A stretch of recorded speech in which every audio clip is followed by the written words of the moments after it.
imagine you're a company of 1,000 people, and let's say in a normal cycle you have every year 5% of those people that leave. Okay, that's 50 people that you need to replace. And now Great Resignation hits. People are at home for 2 years. They realize, okay, I could do any job from home since that's possible. And now all of a sudden, 15% of your company turns over. That's 100 extra people that you need to hire.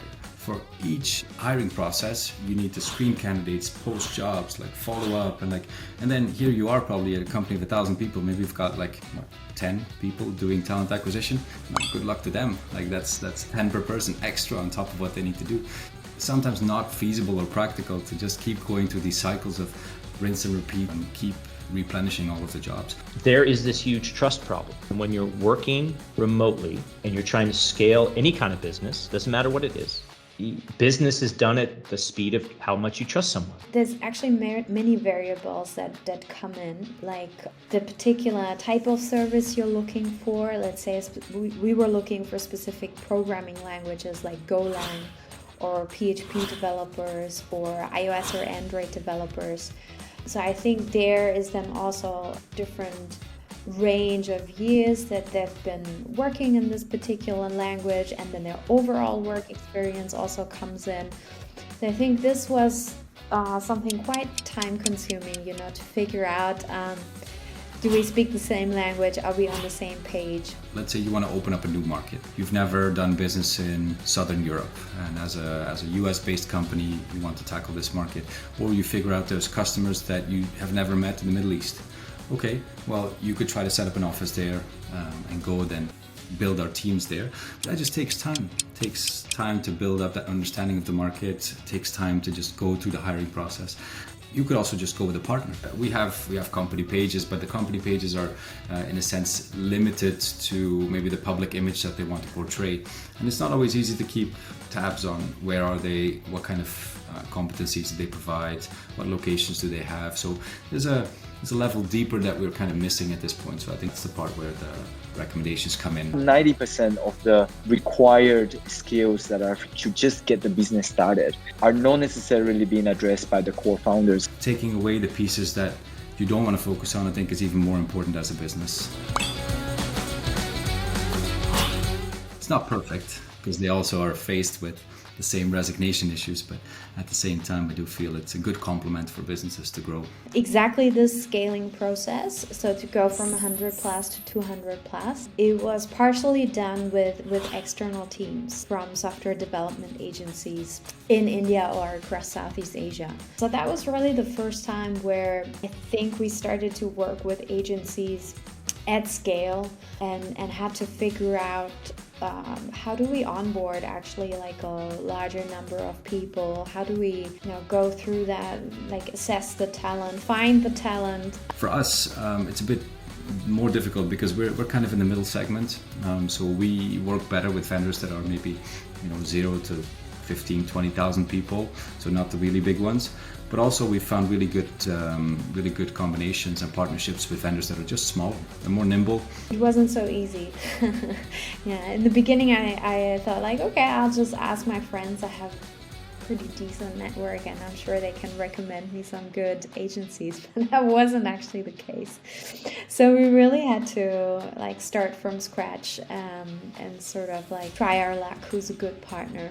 Finding them is probably the biggest issue because they may not have a global presence, they may not have the big name yet, but yet they have very local presence or regional presence. And so finding them is the first problem. There's not a whole lot of databases that we can really go to. Every organization has their own definition of what's a senior, what's a junior person. So you have to figure that out then with the agency partner. What's their definition? Getting the long list together, I would say, is the first issue that we face. And then after that, that's when the journey starts. How do you wiggle it down? How do you assess their competencies and make sure that these are the right partners for you?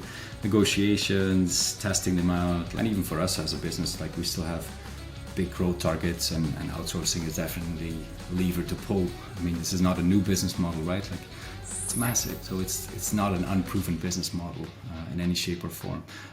But it's something that a lot of companies are still hesitant to pursue because they don't have the internal team or the vendors that are a good match for them.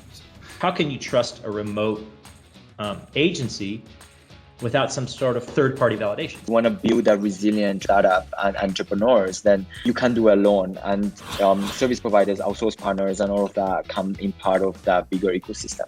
There's a few outsourcing networks, and that's usually how we get our leads, like our other professionals in the same field, and they refer people. They say, oh, we've worked with this company, it's really good, you should check them out.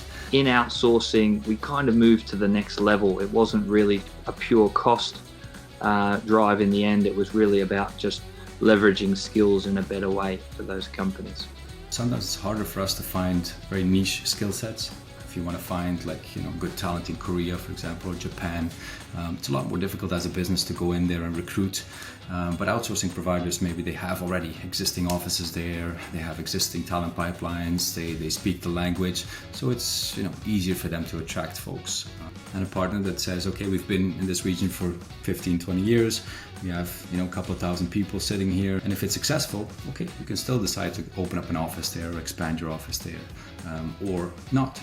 So you can test out business models, I would say, much easier, much faster. I just see that growing, and I see all companies really benefiting from that. Thinking now a little bit harder about what's worth their while in doing and what's worth their while in outsourcing. It's almost like an extension of specialization. So I think in that way it helps you innovate, because it allows you to test out markets, languages that you did not cover before. So you can kind of test the waters, I think, before you go in. So it helps you innovate on the maybe the business model side as well. Do you need to be physically in the same location?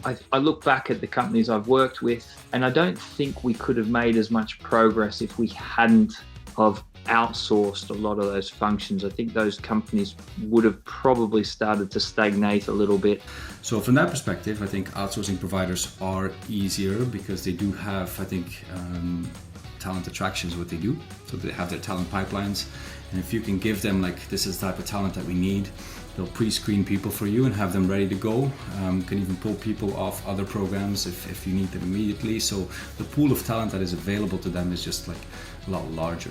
The flexibility that you get with outsourcing providers is much better than what you have to go to internally. They are willing to do things a bit more flexibly in terms of their hiring protocols, changing up the process that we have with them a bit more regularly. And so they are just a bit more of an interesting partner for us, because we just have smaller things that we need to scale up.